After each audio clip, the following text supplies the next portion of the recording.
Senator Bernie Sanders said Wednesday some of the bold steps that billionaire tech entrepreneur Elon Musk has taken to tackle waste in the federal government are illegal. Nothing wrong with looking for waste in the kinds of bureaucracy that exist. I think we can do a lot to get rid of the waste, the fraud, the excessive bureaucracy that exists in government, especially, by the way, in the Defense Department, Sanders said Wednesday on CNN's Anderson Cooper 360. What is wrong right now is one simple reality. What Musk is doing is illegal and unconstitutional, Sanders added. Musk's team at the Department of Government Efficiency has instituted sweeping changes to the executive branch in the first weeks of President Trump's administration, prompting questions among critics about the legal basis for some of his moves. The billionaire moved to lock federal workers out of the U.S. Agency for International Development, which Congress funds annually through appropriations bills for the State Department and foreign operations. He gained access to the Treasury Department's federal payment system, and under Musk's influence, many federal workers have been offered buyouts. You cannot go into an agency like USAID and essentially fire everybody and get rid of that agency, Sanders said. That's an agency that was created by Congress. They want to get rid of the USAID? Fine. Come to the Congress. Make your case, he continued. You can't do it unilaterally. Sanders in the interview also said he thinks the U.S. government has become an oligarchy. He criticized Musk for spending more than $200 million to boost Trump's campaign in the 2024 election cycle, and noted that already Musk's net worth has increased by more than $150 million since Trump was sworn in. What the hell? You tell me whether or not we are living in an oligarchy, Sanders said, and I think the function of government under Trump, under Elon Musk, will not be to serve ordinary people, but to make the very rich people in this country even richer. Now, I really want somebody to look into that claim. I don't think Sanders is lying, but you got to remember, Trump has only been president again for less than 3 weeks. So if Musk has been able to become richer by has been able to earn $150 million in less than a month,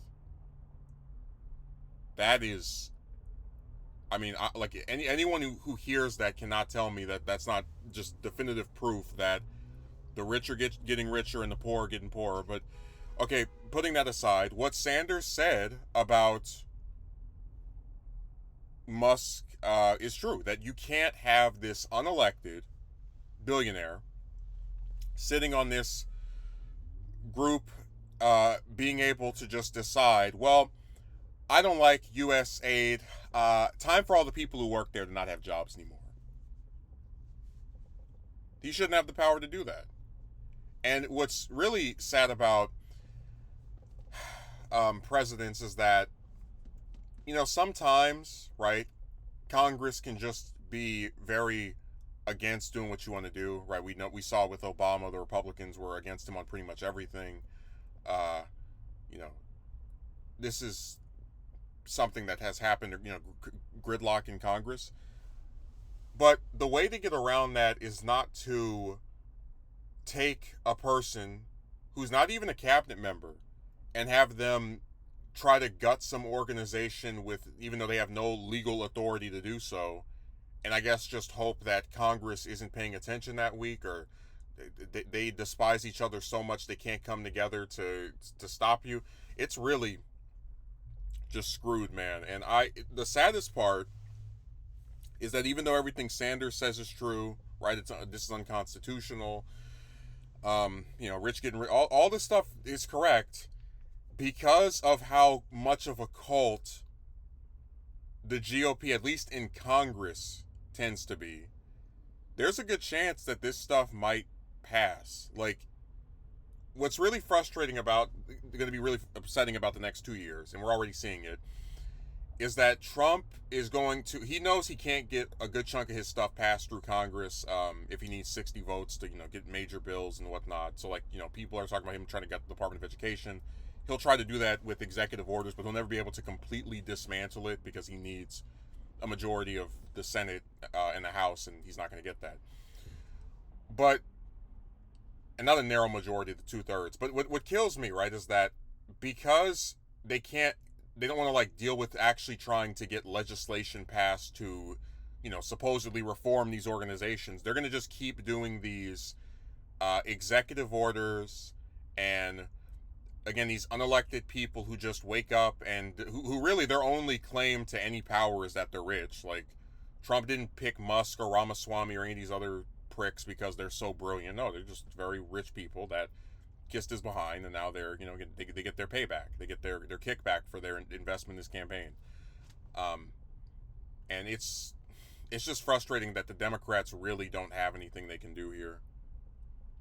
They can vote against these things, and if they need 2/3 majorities in Congress, then it'll be effective in preventing it from passing. But it's really frustrating because, as Sanders mentions, there is waste in bureaucracy, right? We talk about how with the Defense Department and with the military, right, they get these hundreds of billions of dollar budgets every year, and sometimes they can't tell you where millions or billions are going to, right? Where did this money suddenly vanish away to? And that's the kind of stuff that if Musk was serious about stopping waste and fraud, Sanders, people like him and Ro Khanna would be willing to work with him. But this is basically, anytime you see cutting by people who are like right-leaning, it tends to be things having to do with domestic programs,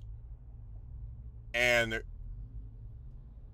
it usually is done in such a way that it hurts normal people. Like, there are a lot of people that work for USA that are just, I guess, not gonna not have jobs anymore because Elon Musk says so. Like, it's insane.